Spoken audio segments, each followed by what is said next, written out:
Bismillahirrahmanirrahim. Assalamualaikum warahmatullahi wabarakatuh. Baiklah, kami dari kelompok 4 Apoteker 08 UI Syakiriyatullah akan mempresentasikan materi pengobatan Islam yang berjudul The Traditional Diagnosis and Treatment of Respiratory Disease, a Description from Avicenna's Canon of Medicine. Dalam tulisan ini, Ibnu Sina membahas secara detail anatomi, fungsi, dan fisiopatologi penyakit paru yang dikenal dalam karyanya. Beliau menjelaskan tanda dan gejala berbagai penyakit dan kondisi pernapasan. Ini tertulis dalam 5 bab pada volume 3. Selain itu, pengobatan ini Ibnu Sina bergantung kepada sejarah, pemeriksaan fisik, tanda dan gejala, pola makan dan gaya hidup itu menjadi observasinya untuk menegakkan diagnosis terkait penyakit pernapasan.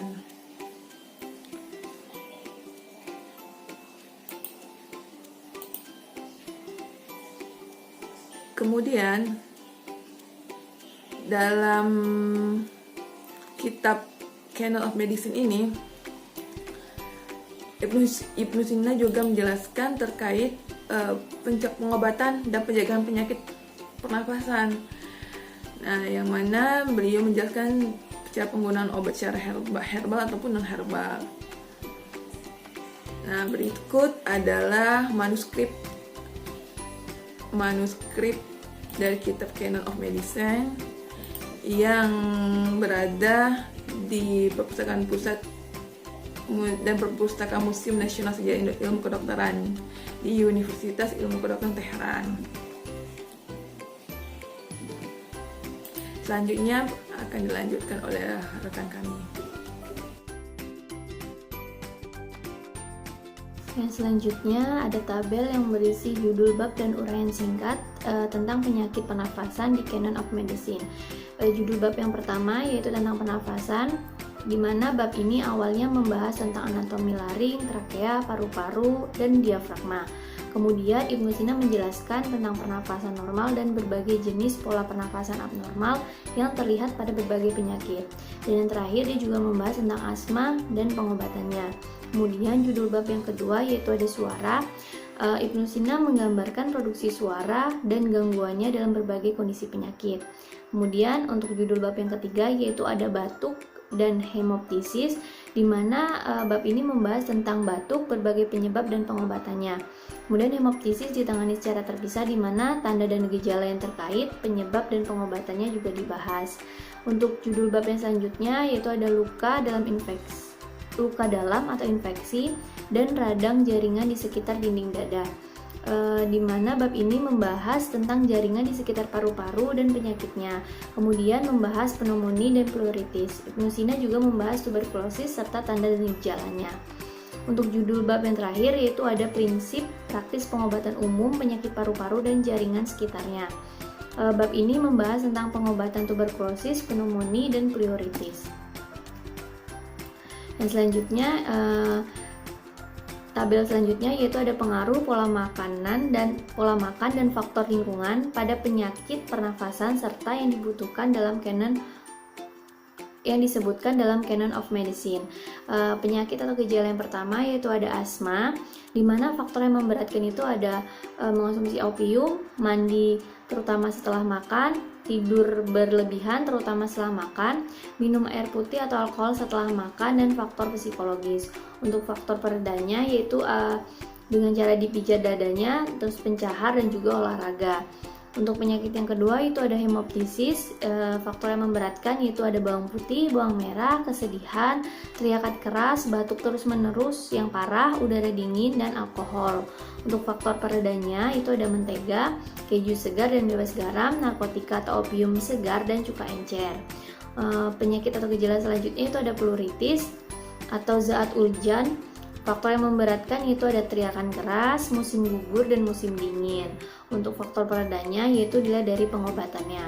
Untuk penyakit atau gejala itu ada yang selanjutnya ada radang paru-paru atau zaat urih. Faktor yang memberatkan yaitu ada usia tua. dan faktor peredanya dilihat dari pengobatannya. Untuk penyakit atau gejala selanjutnya yaitu ada tuberkulosis paru-paru. Di sini faktor yang memberatkannya yaitu musim gugur dan faktor peredanya dapat dilihat dari pengobatannya. Tabel yang selanjutnya yaitu gejala terpenting pada penyakit pernapasan yang disebutkan oleh Ibnu Sina. Yang pertama penyakit asma. Penyakit asma ini gejala utamanya yaitu yang pertama dyspnea, napas pendek cepat, sesak napas berat, serta afiksia, pernafasan dengan kelelahan, bernafas dengan kelelahan. Kemudian ada pleuritis yaitu dengan gejala demam, nyeri tajam di panggul, dyspnea, dan batuk.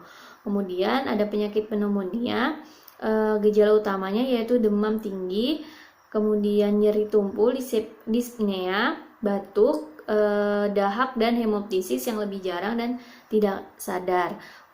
Penyakit selanjutnya itu ada tuberkulosis paru. Gejala utamanya yaitu demam kronis yang semakin parah pada malam hari, berkeringat, dahak yang berdarah, dyspnea, lemas yang parah. Yang selanjutnya adalah masalah pernapasan dan etiologinya. Penyebab masalah pernapasan. Yang pertama dikarenakan cedera pada organ pernapasan seperti laring, paru-paru, trakea, bronkus, pembuluh darah, diafragma, dan otot toraks serta kelainan bentuk dada. Yang kedua, kerusakan organ asal pernapasan. Dan yang ketiga, masalah pernapasan karena organ sekitarnya seperti dikarenakan lambung, hati, rahim, usus, dan organ lainnya. Selanjutnya, penyebab pada masalah otot pernapasan. Dikarenakan kelemahan otot, suatu penyakit seperti tuberkulosis dan sebagainya. Kompresi otot oleh organ lain, misalnya saat perut penuh dengan makanan atau gas, ia menekan diafragma dan diafragma tidak dapat memanjang dengan baik. Selanjutnya gangguan otot itu sendiri dan gangguan pada otak atau sumsum tulang belakang. Selanjutnya asal muasal dyspnea. Peradangan pada saluran udara atau organ pernapasan termasuk laring, trakea, bronkus, pembuluh darah, dan parenkim paru. Pemupukan dahak kental di paru-paru atau sejumlah besar dahak cair. Tekanan dari organ yang berdekatan pada paru-paru karena pembengkakan hati, lambung, atau limfa. Paru-paru yang kering atau menyusut dapat menyebabkan kekakuan pada paru-paru. Gangguan saraf atau diafragma yang menyebabkan masalah pernapasan disebut sulit bernapas. Ibnu Sina menyebut jenis masalah pernapasan ini sebagai usrun nafas. Dada sangat kecil sehingga paru-paru tidak bisa cukup berkembang. Berikut adalah tabel pengobatan tradisional terpilih yang disebutkan oleh Ibnu Sina untuk pengobatan penyakit pernapasan di volume 2 bagian 6 dari Canon of Medicine. Nama jamu dan bagian yang digunakan dan aplikasi pada penyakit pernapasan. Di antaranya nama jamu tersebut adalah ada myrtle, opium, pakis rambut gadis, buah filber, grey oak, hyssop, teratai air, seledri, daun kayu manis, pisang raja, almond, myrrh, bunga lili air, bulbs coil, garden grass, ammoniakum, spons laut kering, akar oris, biji bleparis, oligoseta, dan tanaman violet. Selanjutnya asma. Asma merupakan salah satu penyakit paru. Pada pasien yang lebih muda akan lebih sulit untuk diobati dan penyakit ini berlanjut hingga usia tua. Asma merupakan salah satu penyakit kronis dan tidak mudah untuk disembuhkan. Tidak disarankan untuk menggunakan satu jenis antibiotik dalam terapi jangka panjang pada penderita asma karena akan timbul resistensi antibiotik. Selanjutnya produksi suara dan gangguannya. Otot laring menghasilkan suara dan hasil suara adalah udara yang memulai getaran pada laring. Diafragma dan otot dada secara aktif mendukung pembentukan suara. Saat terjadi masalah atau gangguan pada suara, maka yang perlu diperhatikan adalah laring dan penyakit yang mempengaruhi diafragma atau otot dada yang membantu dalam pembentukan suara. Di antaranya penyebab gangguan pada suara adalah penyakit umum dengan atau tanpa dahak, cairan nasofaring pada laring, kerusakan pada syaraf, pemotongan syaraf, peradangan, rasa sakit atau cedera, dan trauma. Selanjutnya, batuk dan hemoptisis. Batuk adalah salah satu cara alami untuk menghilangkan hal-hal berbahaya dari tubuh. Batuk dihasilkan oleh ekspansi dan kompresi dari gerakan dada dan diafragma. Penyebab batuk yaitu masalah pada paru-paru dan masalah pada organ lain yang mempengaruhi paru-paru. Gejala batuk dapat berupa menarik nafas dengan cepat dan terus-menerus. Adanya riwayat batuk yang terjadi di masa lalu dan masih berlangsung. Jenis batuk terbagi dua, batuk basah dan batuk kering. Tanda saat mengalami sinusitis, yaitu rasa iritasi pada saluran sinus, merasakan traksi kulit pada bagian wajah, obstruksi lubang hidung. Perlu diperhatikan saat lendir atau dahak yang keluar berwarna hijau, terkadang disertai dengan demam.